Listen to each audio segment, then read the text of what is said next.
முக்குகள் இயேசுவே முக்காராது கையை உயர்த்தி சொல்லணும் இயேசுவே முக்கு நன்றி இயேசுவே முக்கு மாத்திரம் நன்றி இயேசுவே முக்கு மாத்திரம் மகிமை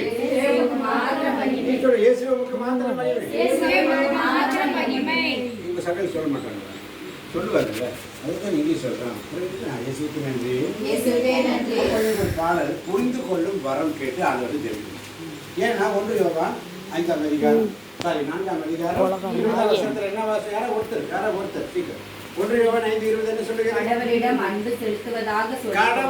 அன்பு செலுத்துவதாக சொல்லிக்கொண்டு தம் சகோதர சகோதரிகளை வெறுப்போர் பொய்யர் தம் கண்முன்னே உள்ள சகோதர சகோதரிகளிடம் அன்பு செலுத்தாதோர் கண்ணுக்கு புலப்படாத கடவுளிடம் அன்பு செலுத்த முடியாது. கடவுளிடம் அன்பு செலுத்துவோர் தம் சகோதர சகோதரியிடம் அன்பு செலுத்த வேண்டும். இப்ப எல்லாம் ரிப்பீட் பண்ணுங்க. நீங்க வாய் அப்படியே திட்டு போட்டு வச்சுக்கீங்க, வாசிக்க மாட்டீங்க, சத்தம் கொடுக்க மாட்டீங்க, அது வசதியே கேட்க மாட்டீங்க, எல்லாம் சேஃப்டியே பண்ணிட்டு இருப்பீங்க. இப்ப அந்த அம்மனி வாசிக்க நீங்க எல்லாம் ரிப்பீட் பண்றீங்க. ரிப்பீட்டு கடவுளிடம் அன்பு செலுத்துவதாக சொல்லிக்கொண்டு தம் சகோதர சகோதரிகளை வெறுப்போர் பொய்யர் தம் கண்முன்னே உள்ள சகோதர சகோதரிகளிடம் அன்பு செலுத்தாதோர் கண்ணுக்கு புலப்படாத கடவுளிடம் அன்பு செலுத்த முடியாது. கடவுளிடம் அன்பு செலுத்துவோர் தம் சகோதர சகோதரிகளிடமும் அன்பு செலுத்த வேண்டும். இதுவே அவரிடம் இருந்து நாம் பெற்ற கட்டளை. நமக்கு கொடுக்கிறது என்ன சொன்னா அன்பை பண்ணிருக்கீங்க. அது எப்போதும் கையில இருக்கணும். ஒரு வருஷம் இருக்கோம்னா அதுக்குள்ள இருந்து தான் ஆண்டவர் டிராவல் ஆகும். அதுதான் இன்ஜின். அது இன்ஜின் பின்னாடி உள்ள பெட்டி எல்லாம் அதுக்கு பின்னாடி தான் போகலாம். அல்லேலூயா அல்லேலூயா. இப்போ 1 யோவான் 4ஆம் அதிகாரம் 20ஆம் வசனம் என்ன சொல்லுது? பிரியதேசவாசியை நீங்க ரிப்பீட் பண்ணுங்க. கடவுளிடம் அன்பு செலுத்துவதாக சகோதர சகோதரிகளை வெறுப்போர் பொய்யர் தம் கண்முன்னே உள்ள சகோதர சகோதரிகளிடம் அன்பு செலுத்தாதோர் கண்ணுக்கு புலப்படாத கடவுளிடம் அன்பு செலுத்த முடியாது. கடவுளிடம் அன்பு செலுத்துவோர் சகோதர சகோதரிகளிடம் அன்பு செலுத்த வேண்டும். இதுவே அவரிடமிருந்து நாம் பெற்ற கட்டளை. அப்ப நமக்கு என்ன? ஒருத்தர் ஒருவரை புரிந்து கொள்ளக்கூடிய வரம் புரிகிறது. இப்ப அந்த வசனத்தை அப்படியே வைக்கணும். ஒருத்தர் மற்றவரை சாத்தானின் சிந்தனைகளை அழைத்து போடுங்கய்யான்னு சாத்தானின் தந்திரங்களை முன்னெடுத்து போடுங்கய்யா. ஏன்னா சாத்தான் என்ன பண்ணுவோம்? இடையில என்ன பண்ணுவோம்? பேசி கிண்டல் அடிச்சு அவருடைய வார்த்தைகளை கொச்சப்படுத்தி ஆடிட்டு நீ சொல்றியா, நான் பாக்குறப்பா என்னோட சேர் பாரு அப்படின்னு. அல்லேலூயா. அதனால தான் சொல்றாரு புரிந்து கொள்ளும் வரம் தாரு. எதை புரிந்து கொள்வது? கடவுளின் அன்பை புரிந்து கொள்ளும் வரம் முதலாவது. அன்பு செய்கிறேன் என்று கடவுளை சொல்லுகிறார். ஆனால் நம்ம உண்மையிலே அன்பு செய்கிறோமா என்பதை புரிந்து கொள்ள புரிந்து கொள்ளக்கூடிய வரம் எனக்கு கொடுங்கப்பா. இன்னைக்கு நம்ம அல்லேலூயா. ஒரு நாளைக்கு ஒரு விஷயத்தா கேட்கணும். ஒரு விஷயம் கேட்டா கிடைக்காது. ஒரு விஷயத்த ஒழுங்கா கேட்போம். அல்லேலூயா. புரிந்து கொள்ளக்கூடிய வரத்தை கொடுங்கப்பா. நான் உங்களை புரிந்து கொள்ள நீங்க புரிஞ்சுக்கணும். அல்லேலூயா. இயேசுவுக்கு நன்றி. இந்த பாடலை பாடி புரிந்து கொள்ளும் வரம் தாருமே, நான் புரிந்து கொண்டு வாழ வேண்டுமே. பாடுவோம். புரிந்து கொள்ளும் வரம் தாருமே, நான் புரிந்து கொண்டு வாழ வேண்டுமே. புரிந்து கொள்ளும் வரம். அல்லேலூயா. புரிந்து கொள்ளக்கூடிய ஒருவர் மற்றவரை புரிந்து கொள்ளுங்கள். ஒருத்தர் பலவீனமாக இருக்கலாம், ஒருத்தர் பலவனாக இருக்கலாம். யாராக இருந்தாலும் அவங்களோட புரிந்து கொள்ளக்கூடிய வரம் கொடுங்காண்டவரே கேட்கும். அல்லேலூயா. புரிந்து கொள்ளும் நாதனே என் இயேசு தெய்வமே, புரிந்து கொள்ளும் நாதனே என் இயேசு தெய்வமே. சொல்லுங்க, புரிந்து கொள்ளும் நாதனே என் இயேசு தெய்வமே, புரிந்து கொள்ளும் நாதனே என் இயேசு தெய்வமே. யாரு நம்மளை புரிந்து கொள்ள வரம் கேட்கணும்னா யாருக்கு முதல்ல புரிஞ்சுக்கணும்? ஆண்டவரை புரிஞ்சுக்கணும். அப்போ அவர்கிட்டே கேட்கணும், ஆண்டவரே நீங்க தாப்பா புரிந்து கொள்ளக்கூடிய ஞானம் உங்கள்கிட்ட தாப்பா இருக்கு. அல்லேலூயா. உங்கள்கிட்ட தாப்பா அதை புரிந்து கொள்ளக்கூடிய ஞானம் இருக்குது, அது என் இயேசு ராஜா தான் சொல்லி. அல்லேலூயா. அப்போ மனிதர்கள் என்ன செய்யறோம்? சில நேரத்தில் தவறு செய்யறோம். என்ன செய்யறோம்?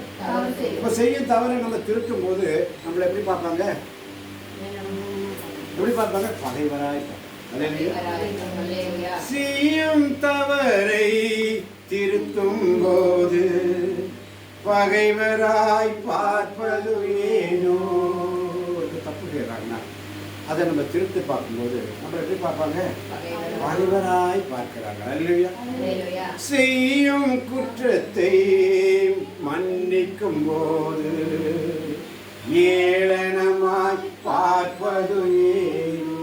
செய்யும் குற்றத்தை மன்னிக்கும் பொழுது ஏளனமா பார்ப்போம்.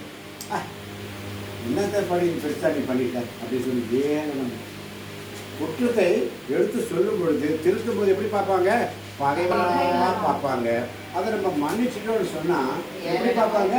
ரொம்ப ஏளனமா பார்த்தியா நான் என்ன பண்ணேன், இது என்ன பண்ணிடுச்சு அப்படின்னு சொல்லி ரொம்ப சீப்பா பார்ப்பாங்க. அல்லேலூயா.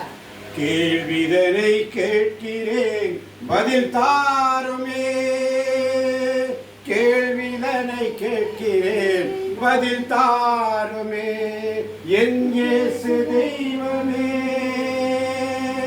நான் புரிந்திட வரம் தாருமே. ஆண்டவரே ஒருத்தர் தப்பு செஞ்சாங்கன்னா நான் அவங்கள திருத்துறேன், அப்போ என்னை பகைவராக பார்க்குறாங்க. சரி அவங்க தப்பு செஞ்சுட்டாங்களே, குற்றத்தை நான் மன்னிச்சுட்டேன், அப்போ என்னை ஏளனமாக பார்க்குறாங்க, ரொம்ப சீப்பாக இடம் போட்டுக்கிறாங்க. அப்போ நீங்கள் தான்ப்பா நான் கேள்வி உங்கள்கிட்ட கேட்குறேன், நான் உங்கள்கிட்ட ஒரு கேள்வியை கேட்குறப்பா, கேள்விகளை கேட்கிற எனக்கு நீங்கள் பதில் தாங்கப்பான்னு சொல்லி எதுக்கு சொல்லி புரிந்திட வரம் தாருமே. இல்லையா? புரிந்திட வரம் தாருமேன்னு ஆண்டவர்கிட்ட கேட்குறேன். என்ன கேட்குறேன்? நான் புரிஞ்சுக்கணும் உள்ள ஆண்டவரை முதல்ல நான் புரிந்து கொள்ள வரம் தான் ஆண்டவர். அதான் கேட்கணும். நான் புரிந்து கொள்ளாமல் தான் எல்லாரையும் பகைவரை பார்க்குறேன், எல்லாத்தையும். சரி அவங்க தப்பு பண்ணிட்டாங்க, நான் மன்னிச்சேன்னா அவங்க என்ன இலக்காரமாக பார்க்குறாங்க. நீ என்னத்தை பெரிய என்ன மன்னிக்கிறது, நீ என்ன மன்னிக்கிறது, நீ என்ன அட்வைஸ் பண்ணுறது என்று சொல்லி ஏறமாக பார்க்குறாங்க. அப்போ இதை எப்படி புரிஞ்சுக்கிறது? எப்படி? அப்போ ஆர்ட்ட கேட்கணும், புரிந்து கொள்ளும் தாதனே என் இயேசு தெய்வமே, புரிந்து கொள்ளும் நாதனே என் இயேசு தெய்வமே. சில நேரத்தில் பாருங்க, நல்ல வசதி வாய்ப்பு நமக்கு வந்துடும். நல்ல வசதி சொல்லுங்க, நல்ல வசதி வாய்ப்பு, நல்ல வாய்ப்பு சொல்லுங்க, நல்ல வசதி வாய்ப்பு. நல்ல வாய் இருக்கும் போதே பேசிக்குவோம், வாய் கோடிச்சுட்டுனா பேச முடியாது. அல்லேலூயா. வாய் பேச முடியாது. அல்லேலூயா. இப்படி போச்சுன்னா பேச முடியாது. அல்லேலூயா. கை இப்படி போச்சுன்னா அல்லேலூயா சொல்ல முடியாது. அல்லேலூயா. நல்லா இருக்கும் போதே கை தூக்கிக்கோ. அல்லேலூயா. இயேசுவுக்கு நன்றி, இயேசுவுக்கே புகழ், இயேசுவுக்கே ஆராதனை. நலன்களாலே நிறையும் போது உன்னை மறந்து போவதேனும். நமக்கு ஒரு நல்ல ஆசீர்வாதம் இருக்கு. முதல்ல நம்ம கேட்டுட்டே இருந்தோம், நமக்கு ஒன்றுமே கிடைக்கல. ஆனால் ஆண்டவர் நமக்கு ஆசீர்வாதத்தை கொடுத்துட்டாரு. ஆசீர்வாதத்தை கொடுத்த போய் நன்றி கேட்டு போகிறோம். அல்லேலூயா. நல்ல ஆசீர்வாதம் கிடைச்ச பிற்பாடு ஆண்டவர் மறந்துடும். அல்லேலூயா. பிஸி ஆயிடுது. அல்லேலூயா. குழந்தை பாக்கியம்னு கேட்போம். குழந்தை குழந்தைக்கு பால் குடிக்கவே நேரம் இல்லை. அல்லேலூயா. குழந்தைக்கு பால் குடிக்கவே நேரம் இல்லைம்பாங்க. அல்லேலூயா. குழந்தைக்கு சீட்டு துவைக்கிறதுக்கு நேரம் இல்லைம்பாங்க. ஆண்டவர் சமயத்தில் குழந்தை பெற்கிறதுக்கு முன்னாடி என்ன பண்ணுவாங்க? ஆண்டவரே ஆண்டவரே எனக்கு குழந்தை பார்த்துக்கணும்னு கேட்பாங்க. குழந்தை பிறந்த பிற்பாடு இப்போ என்னாச்சு, குழந்தை தூங்குது, நான் அல்லேலூயா சொன்னால் அது எதிர்ச்சிடும், நான் ஜெபம் பண்ணால் அது எதிர்ச்சிடும். இப்போ தான் பால் குடிச்சேன், பேத்தி தூங்குறா, நான் எப்படி ஜபத்தில் உட்காருது வயசு விஷயம் போடுவாங்க. அல்லேலூயா. ஒரு மாதம் 2 மாதம் ஆச்சுன்னா பார்த்துக்கலாம். 1 மாதம் 2 ஆச்சுன்னா அது ரொம்ப கத்த ஆரம்பிச்சிடும். என் கூட கத்திக்கிட்டே இருக்குது, நான் என்ன பண்ணுறது, எப்படி தான் ஜபத்தில் உட்காருன்னு சொல்லுவேன். அப்புறம் என்ன சொல்லுவேன், 3 வயசு 4 வயசு வரைக்கும் சொல்லுவேன், இப்போ தான் எல்கேஜியில் சேர்த்து விட்டுருக்கிறேன், அது இப்போ தான் ஏபிசிடி படிக்குது, இப்போ தான் எழுதுது, நான் என்ன பண்ணுறதுன்னு சொல்லுவேன். எப்படி ஆண்டவரை புரிஞ்சுக்க போற? அந்த பைபிள் இல்லை, அதெல்லாம் பைபிள் இல்லை, உடனே வச்சுக்க வேண்டிய அங்கெல்லாம் இருக்காங்க. அப்போ ஆண்டவரை இப்போ புரிஞ்சுக்குவார். அதனால பாடல் நல்லா இருப்பாருங்க. நலன்களாலே நிறையும் போது உன்னை மறந்து போவதே. என்னது? ஆரோக்கியமா இருக்கும் பொழுது ஆண்டவர் மறந்துடும். நல்லா ஹெல்த்தியா இருக்கு வச்சுக்கோங்க. தண்ணி போயிடும். ஒரு கேடு வந்துட்டா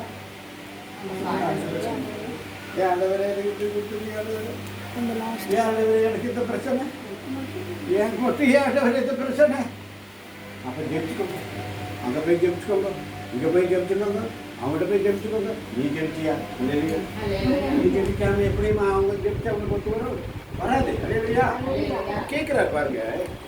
வேதனை வந்தால் காரணம் நீ என்று சொல்லும் நிலை வருவது ஏனோ சொல்லி பார்க்க. எனக்கு ஒரு வேதனை வந்துட்டா, நீங்க தான் எனக்கு எல்லாமே, நீங்க தான் எனக்கு எல்லாமே இப்படி ஆகிப்போச்சேன்னு சொல்லிட்டு உங்களுக்கு ஒரு வேதனை வரும்பொழுது என்ன செய்யறோம்? காரணம் நீங்க தான் அப்படின்னு சொல்றோம். அதே இல்லையா? சொல்றமா சொல்லுது இல்லையா? சொல்றமா சொல்லுது இல்லையா? நல்லது வந்தாலும் தேங்க்யூ சொல்லிட்டு என்ன பண்றோம்? கூட்டிட்டு போயிடுறோம். கஷ்டம் வந்தால் மட்டும் உங்களால தான் இந்த பிரச்சனை, உங்களால தான் எனக்கு இந்த பிரச்சனை சொல்லிட்டு அவர்கிட்ட முறையிடுறோம். அல்ல இல்லையா? ஒன்றமே பண்ணுறது இல்லையா? இதனாலதான் இந்த பிரச்சனை ஆண்டவரேன்னு சொல்றான். அதனாலதான் செல்லும் நிலை வருவதும் ஏதோ, அதாவது வேதனை வந்தால் காரணம் நீ என்று சொல்லுகின்ற ஒரு நிலை வருது. ஒரு மனித இயல்பு. ஒவ்வொரு கஷ்டம் நல்லா இருக்கும்போது பேச மாட்டோம், அதை பற்றி பேச மாட்டோம், கஷ்டம் உட்கார மாட்டோம், அங்கே போவோம், இங்கே போவோம், அங்கே போகலாமா, இங்கே போகலாமா, டபுள்ஸ் போகலாமா, ட்ரிபிள்ஸ் போகலாமா, அங்கே போகலாமா, அந்த கடைக்கு போகலாமா, காரில் போகலாமா, டாக்டர்ஸில் போகலாமா, பார்க்குக்கு போகலாமா, போயிட்டே இருப்போம். எங்கேயாவது ஒரு சின்ன அடிப்படைச்சு கை கால ஏசப்பா ஏப்பா எனக்கு இப்படி ஒரு கஷ்டம் சொல்லவே சொல்லுங்க. அதான் சொல்றாரு, நலன்களாலே நிறையும் போது உன்னை மறந்து போடும். பாடல் வரைக்கும் ரொம்ப அழகா இருக்குது. நலன்களாலே நிறையும் போது உன்னை மறந்து போவதேனும், வேதனை வந்தால் காரணம் நீ என்று சொல்லும் நிலை வருவதும் ஏனும்.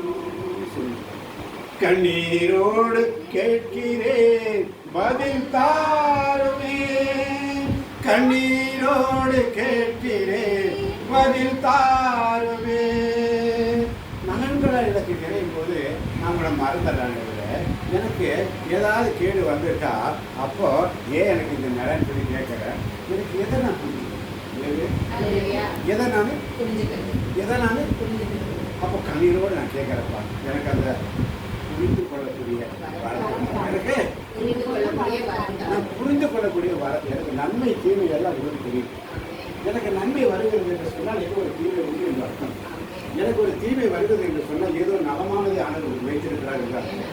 உனக்கு ஏதோ ஒரு தீமை வருகிறது என்று சொன்னால் இதை விட நல்ல ஒரு நன்மை உனக்கு வைத்திருக்கிறார். ஆண்டவருக்கு அது சித்தம் அல்ல. நீ ஆசைப்படுவது உனக்கு கிடைக்கலன்னா அது உனக்கு அவருக்கு சித்தம் இல்லைன்னு அர்த்தம். அதை விட ஒரு நல்லதை ஆண்டவர் தேர்ந்தெடுப்பார். அவருடைய சமூகத்தில் எப்படி இருக்கணும்? பிரமாணிக்கமாக புரிந்து கொள்ளும் வரம் தாங்கப்பான்னு எனக்கு ஒருத்தர் மற்றவரை புரிந்து கொள்ளக்கூடிய வரம் சொன்னாங்க. இயேசுவுக்கு நன்றி, இயேசுவுக்கு புகழ், இயேசுவுக்கு ஆராதனை. ஹல்லேலூயா. இந்த பாடல் வரிகளை ஒரு 2 மணி பாடுமா? புரிந்து கொள்ளும் வரம் தாருமே, நான் புரிந்து கொண்டு பாட வேண்டுமே. சேர்த்து பாடலாம். புரிந்து கொண்டும் வரம் தாருமே. நான் புரிந்து கொண்டு வாழ வேண்டுமே. எனக்கு அதை புரிந்து கொள்ளக்கூடிய சக்தி இல்லப்பா, அந்த வரம் நீங்க தாங்கப்பா. நான் கேட்கணும், புரிந்து கொள்ள சக்தி இல்லப்பா, அதை நீங்க தாங்கப்பா. நான் ரொம்ப பலவீனமா இருக்கிறப்பா, இந்த சக்தியை நீங்க தாங்கப்பா. நான் கேட்போமா? அல்லேலூயா. அல்லேலூயா. அதான் இறைமையா 33:3 சொல்றாரு, என்னிடம் மன்றாடு, என்னிடம் மன்றாடு, யாரோ? நான் உனக்கு செவி நான் உனக்கு செவி சாய்த்து நீ அறிந்திராத மாபெரு செயல்களையும் மறைப்பொருள்களையும் நான் உனக்கு விளக்கி கூறுவேன். முடிஞ்சு போச்சு. அப்ப அந்த புரிந்து கொள்ளும் வரத்தை கேட்கணும்னு சொன்னா யார்கிட்ட கேட்கணும்? ஆண்டவரிடம் கேட்க வேண்டும். மனுஷன்ட்ட கேட்டா பழி போட்டுருவாங்க. மனுஷன்ட்ட கேட்டா பழி போட்டுருவாங்க. அப்படி இல்லை இப்படி, அப்படி இல்லை இப்படி. அவர்கிட்ட கேட்டீங்கன்னா, அவர்கிட்ட கேட்டனா நீ அறிந்திராதே, நீ அறிந்திராதே மறை பொருளையும் உனக்கு நான் விளக்கி கூறுவேன். என்னிடம் சங்கீதம் 18:6 சொல்லுது. சங்கீதம் 18:6 என்ன சொல்லுது? என் நெருக்கடி வேளையில் என் நெருக்கடி வேளையில் நான் ஆண்டவரிடம் மன்றாடினேன். நான் ஆண்டவரிடம் மன்றாடினேன். என் கடவுளை நோக்கி கதறினேன். என் கடவுளை நோக்கி கதறினேன். என் கடவுளை நோக்கி கதறினேன். தமது கோவிலில் நின்று அவர் என் குரலை கேட்டார். அவர் என் குரலை கேட்டார். என் கதறல் அவர் செவிகளுக்கு எட்டியது. கதறல் அவர் ஆமென். புரிந்து கொள்ளக்கூடிய வரம் தாங்கப்பா. என்னது? புரிந்து கொள்ளக்கூடிய வரம் தாங்கப்பா. ஒரு சவரை திருத்தும் போது என்னெல்லாம் பைத்தியக்காரனா பார்க்குறாங்க. அவங்களுடைய குற்றத்தை நான் மன்னிக்கும் போது என்னை கோமாளியா நினைக்கிறாங்க. என்ன கோமாளியா பார்க்குறாங்க. ஏழனம் இல்லை கோமாளியா பார்க்குறாங்க. அவங்களுக்கு ஒன்றும் தெரியாது, அவங்களுக்கு பிடிக்கன்னு சொல்கிறாங்க. தவறு சொன்னது கிட்டும்போது கூட என்னை வந்து பெரிய ஒரு பகையோட எதிரியை பார்க்குறாங்க. இதை புரிந்து கொள்ளக்கூடிய படத்தை அவங்களும் கொடுங்க, எனக்கு கொடுங்க. இல்லைங்க, அல்லேலூயா. அங்கேயும் கொடுக்கணும், இங்கேயும் கொடுக்கணும். இறைவார்த்தை ஆற்றல் உள்ளது, இருப்பவர்களும் அதெல்லாம் உயிருள்ளது. இறைவார்த்தை இரண்டாவது இருபக்கமும் எந்த வாழை பெற்றக்கூடிய கூர்மையானது. ரெண்டு பக்கம் கூர்மை. சொல்றவங்களுக்கு குத்தணும், நினைக்கிறது சொல்லுவாங்க. இவங்க ரொம்ப ஒழுங்கா அப்படின்னு கேட்பாங்க. அல்லேலூயா. இவரை பத்தி எனக்கு தெரியாதான்னு கேட்பாங்க. சொல்றவனுக்கும் குத்தணும், கேட்கிறவனுக்கும் குத்தணும். அல்லேலூயா. எனக்கும் சேர்த்து தானே. நான் இங்க மைக் கொடுத்து சொல்றேன்னு சொன்னா உங்களுக்கு மட்டும் கிடையாது, எனக்கும் சேர்த்து தான். அப்படிதானே கீதாமா? அதான் சத்தமா? இயேசுவுக்கு நன்றி. நாளைக்கு கட்டுப்பிடிக்க போறாங்க, எப்படி இருக்குமோ தெரியும். அந்த கவலை இருக்கு. என்னிடம் மன்றாடு, நான் உனக்கு செவி சாய்ப்பேன். நீ அறிந்திராத மாபெரும் செயல்களை நான் உனக்கு இங்கே நர்சம்மா 3 பேர், இந்தம்மா நர்ஸு, அந்தம்மா நர்ஸு, இந்தம்மா நர்ஸ் பாதி செய்கிறாங்க. இல்லையா? இப்போ நர்ஸு தான் இந்தம்மா வேலை கூட்டிட்டு போயிட்டாங்க. இல்லையா? கட் பண்ணிடுவோம், கற்றுக்கிட்டு செலவு இல்லாம இங்கே எண்ணெயில போட்டு மாலிஷ் பண்ணி. அல்லேலூயா. ஹாப்பியா போயிடலாமா? இங்கே இங்கே ஜெயவட்டத்தில் இருக்காரு. அவருக்கு பண்ணிக்கலாம். டாக்டர் இருக்காரு. வணக்கமா கூட்டிட்டு போறேன். எப்படி பேசுகிறேன்? புரிந்து கொள்ளும் வரம் தாருங்க. அளவுக்கு ஒரு வாய்ப்பு கிடைக்குமா? எனக்கு யாருமே என்னை கூட்டிட்டு போக மாட்டாங்க. ஆனால் என்னை கூட்டிட்டு போறேன்னு சொல்றாரு. இந்த வாய்ப்பு வேற யாராவது சொல்லுவாங்களா? அந்த நாளை கட்டாளி இன்னைக்கு கட்டாளி முடிஞ்சு போச்சு. இவருமே கெட்டு போச்சு. அழக மாதிரி செலவு போட்டு தட்டி செய்ய முடியாதா? செய்ய முடிஞ்சுட்டு அப்படியே போவோம். என்னது அப்பத்தே அங்கே வந்துருச்சு. வந்துச்சா? நலன்களாலே நிறையும் போது நலன்களா நிறையும் போது அங்கே நலனே வந்துருச்சு. வந்தது திட்டம் ஏற்பாடு நீ போராடே அப்படின்னு சொல்லி செல்லையா உன்னை பத்தி எனக்கு தெரியாதாடா போராடே அப்படின்னு இருப்பாங்க. அல்லேலூயா. சொல்லவே இல்லைன்னா மனசன் தானே நினைச்ச கொடுத்து. இயேசுவுக்கு நன்றி, இயேசுவுக்கே புகழ், இயேசுவுக்கே ஆராதனை. என்ன கேட்கும்? ஒருவர் மற்றவரை புரிந்து கொள்ளும். சண்டை சத்திரம் நமக்குள்ள வேண்டாம், இனிமேல் வேண்டாம். நேற்று மேல இது போதும். சொல்லுங்க, இனிமேல் நமக்குள்ள வெறுப்பு வேண்டாம், சந்தேகம் வேண்டாம், வைராக்கியம் வேண்டாம், வெறுப்பு வேண்டாம், கோபம் வேண்டாம், சண்டை வேண்டாம், மூவர் மட்டும் வேண்டாம். இயேசுவுக்கு நன்றி. இயேசுவுக்கு நன்றி. ஆண்டவருடைய வார்த்தை உள்ள கொண்டு எப்படி தாங்க எடுத்துக்கிறாங்க. ஆமென். இயேசுவுக்கு நன்றி. வேண்டாம்னு சொல்றதுக்கு வாய் இல்லை. அல்லேலூயா. நீ சண்டை வேண்டாம் சொல்லு. நீ யார்ட்டையும் சண்டை வேண்டாம், யார்ட்டையும் வெறுப்பு வேண்டாம். நான் சமாதானமா போவேன். அவங்க என்ன சண்டை போட்டாலும், அவங்க என்ன வெறுத்தாலும் நான் அவங்களை வெறுக்க மாட்டேன். நான் அமைதியா போயிடுவேன். அல்லேலூயா, அல்லேலூயா. அப்படிப்பட்ட புரிந்து கொள்ளக்கூடிய இந்த வார்த்தை எனக்கு தாங்கப்பா. நீங்க அதுக்கு தான்ப்பா இங்க, அதுக்கு தான்ப்பா இங்க இந்த கூடாரத்துக்கு அழைச்சி வந்திருக்கீங்க. நான் தொடர்ந்து உங்க கூடாரத்துல ஊழிய செய்வேன். அல்லேலூயா. இயேசுவுக்கு நன்றி. இன்னைக்கு இரண்டாவது இயேசு தெளிவா சொல்றாரு. 500 பேர் வேண்டாம்.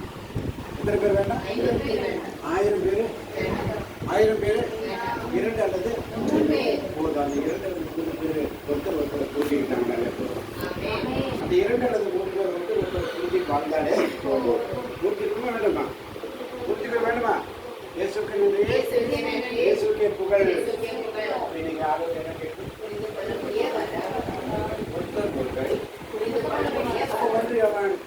நான் 20 என்ன சொல்லுது? கடவுளிடம் அன்பு செலுத்துவதாக சொல்லிக்கொண்டு இப்ப எல்லாரும் எந்திருக்கீங்க. இப்படி வாங்க, முன்னாடி வாங்க எல்லாரும். அப்படியே கேளுங்க. கடவுள் எல்லாரும் சொல்லுங்க. கடவுளிடம் அன்பு கூறுவதாக சொல்லி, கடவுளிடம் அன்பு கூறுவதாக சொல்லி நம் சகோதர சகோதரிகளை சகோதர சகோதரிகளை சகோதர சகோதரிகளை சகோதர சகோதரிகளை தன்னிடம் அன்பு கூறுவதாக சொல்லிக்கொண்டு சகோதர சகோதரிகளை வெறுப்போர் பொய்யர். அப்புறம் தம் கண்முன்னே உள்ள சகோதர சகோதரிகளிடம் அன்பு செலுத்தாதோ கண்ணுக்கு புலப்படாத கடவுளிடம் அன்பு செலுத்த முடியாது. கடவுளிடம் அன்பு செலுத்துவோர் தம் சகோதர சகோதரியிடம் அன்பு செலுத்த வேண்டும். இதுவே அவரிடமிருந்து நாம் புரிந்து கொள்ளும் வரம் வாங்கிட்டோம்னா ஒருத்தர் எல்லாரும் ஒருத்தர் என்ன செய்யணும்? சமாதானம் சொல்லுங்க பார்க்கலாம். நீங்க அவளை பார்த்து சொல்லு, அவ ஒண்ணு பார்த்து சொல்லுவா.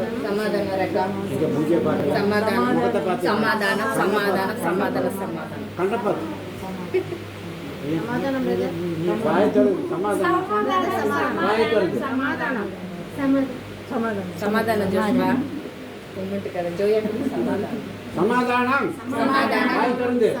சமாதானம் கொடுத்த வார்த்தை. அல்லேலூயா. கடவுள் அன்பு செய்யறேன்னு சொல்லிட்டு வார்த்தையா இருக்கணும். அல்லேலூயா. போய் ஜம்ப் பண்ண சொல்லி ஜம்ப் பண்ணுமா, பாட்டு பாடுன்னு சொன்னா பாட மாட்டேன். அல்லேலூயா.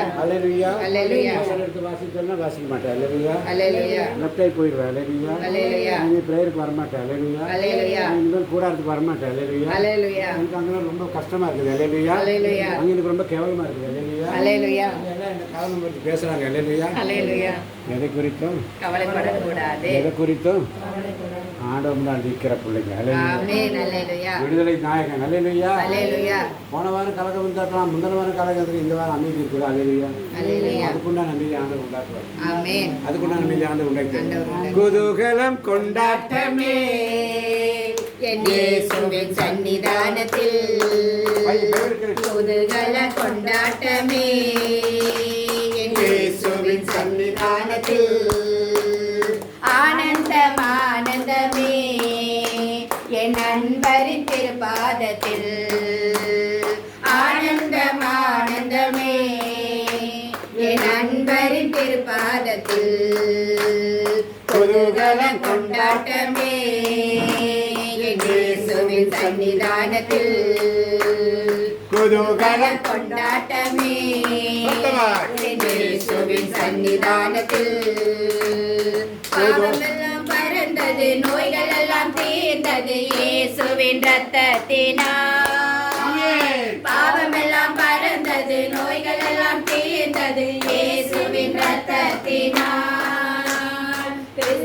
கிறிஸ்துவுக்குள் வாழ்வு கிருபையால் மீட்பு பரிசுத்த ஆவியினால் கிறிஸ்துவுக்குள் வாழ்வு கிருபையால் மீட்பு பரிசுத்த ஆவியினால் புதுதல கொண்டாட்டமே என் இயேசுவின் சன்னிதானத்தில் ஒரு நிமிஷம் அப்படியே அப்படி உண்டு அப்போ அந்த புதுக்கால கொண்டாட்டமே எப்படி பாடலாம் தெரியுமா கொஞ்சம் நல்லா